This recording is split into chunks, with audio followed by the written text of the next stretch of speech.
Facebook menggantikan algoritma bagi mereka yang menjual hazmat, APD, sanitizer, masker tidak bisa berjualan di FB Ads. Bahkan sesuatu yang dimakan, diminum, obat, dan lain sejenisnya tidak boleh jualan melalui platform Facebook. Hal itu wajar dan dimengerti, namun di sini harus diingat, FB adalah negara dengan 2 miliar populasi, lebih banyak dari negara Tiongkok. Tidak salah kalau FB punya aturan bernegara dalam tanda petik. Kebebasan demokrasi di FB hampir tidak ada. Rakyatnya tidak bisa mengganti pemimpin FB sesuka-suka negara demokrasi lainnya. FB adalah sistem politbiro kalau mereka ini disebut bernegara. Ownernya presiden seumur hidup. Bahkan negara bukan lawan tanding negara Facebook. Hanya ketika Facebook mau membuat sistem currency sendiri yaitu Calibra, mendadak dunia tersentak. Dilarang oleh negara termasuk World Bank dan IMF. Facebook memilih menunda dengan perasaan geram. 2 tahun mereka menyiapkan hal ini semua. Sebagai bagian dari kapitalis, maka Facebook memilih konsolidasi, sebuah langkah pintar. Kita semua tahu bahwa globalis itu punya cita-cita ingin menegakkan single currency system di dunia ini untuk melawan kesombongannya mata uang dolar atau mata uang lainnya yang ingin menjadi pengendali transaksi di dunia ini. Semua mata uang sebuah negara dianggap tidak amanah, masih ada inflasi karena mismatch antara uang beredar dengan hasil produksi. Algoritmanya tidak berbasis emas yang stabil, tapi emas juga jadi komoditi saat ini. Juga harganya emas tersebut bisa dimainkan. Banyaknya, rumitnya, saling silangnya perebutan kekuasaan militer di dunia antara negara satu dengan negara yang lain membuat globalis punya pandangan lain melihat dunia saat ini. Mereka ingin juga menyudahi negara-negara atau kerajaan-kerajaan ini yang mereka anggap sudah tidak genah mengelola dunia selama 2500 tahun terakhir ini. Globalis punya mimpi, satu currency, satu sistem. Dan untuk melakukan hal ini, akankah mereka melakukan penggiringan opini akan COVID-19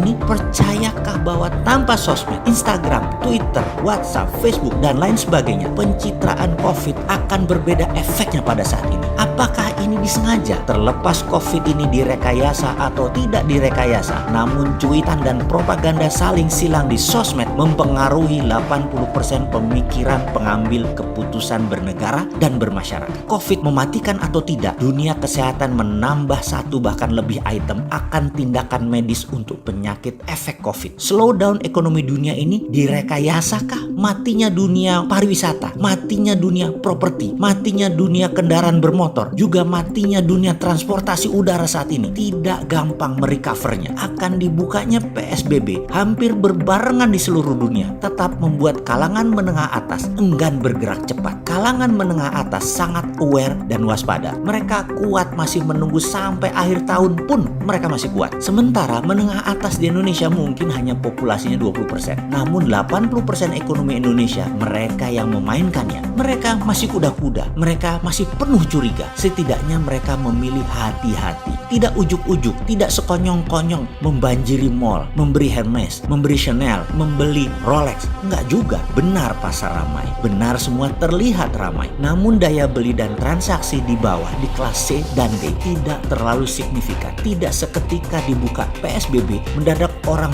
beli telur langsung 10 kilo, beli ayam langsung 5 ekor, beli minyak goreng langsung 20 liter. Tetap saja satuan, tetap saja sebutuhnya. Ini yang harus diwaspadai. Dan kalau Bosman ditanya, adakah solusi untuk memecahkan masalah ini semua? Jawabannya, ya pasti ada lah, namanya juga Sontoloyo. Sontoloyo itu kan anti globalis, anti kapitalis, bukan sosialis. Dan semua platformnya mendukung piramida terbawah yang akan di scale up dengan menunggangi kapitalis dan menunggangi globalis. Itu solusinya. Mulainya dari mana? Dari melihat apa yang dilakukan oleh para globalis menggoyang dunia. Masih ingat pernyataan saya, di negara berkembang, tindakan teror adalah untuk mengganti kekuasaan. Di negara maju, tindakan teror itu adalah untuk mengganti kebijakan. Jadi, menjalankan reign of terror adalah bagian strategi perang yang saat ini globalis lakukan. Kejadian white supremacy rasisme yang didukung Presiden Amerika terhadap kulit berwarna menjadi gerakan nasional dan menjadi gerakan dunia. Hal ini akan menyulitkan Trump berperang dengan Cina. Dalam informasi saya sebelum ini, saya katakan kalau saya Xi Jinping, saya pasti sponsori kaki tangan saya atau saya akan bangun sleeping army kita yang di Amerika disiram dengan jutaan dolar agar gerakan itu terus menggoyang pemerintahan Trump dari dalam negeri. Jangan remehkan informasi sederhana ini, tapi percaya saya, Tiongkok sudah lakukan. Lalu modal besar ternyata di-drop juga oleh George Soros. George Soros hari ini bermain terang-terangan, bermain terbuka melawan Trump, dan dia mensponsori gerakan kulit berwarna untuk turun ke jalan. Ini seru. Kemudian Joe Biden mulai melakukan serangan propaganda kampanyenya melalui semua media mainstream kecuali Fox News, itu medianya Trump. Ini seru kan? Asli seru. Di tengah-tengah globalis bermain melawan Trump,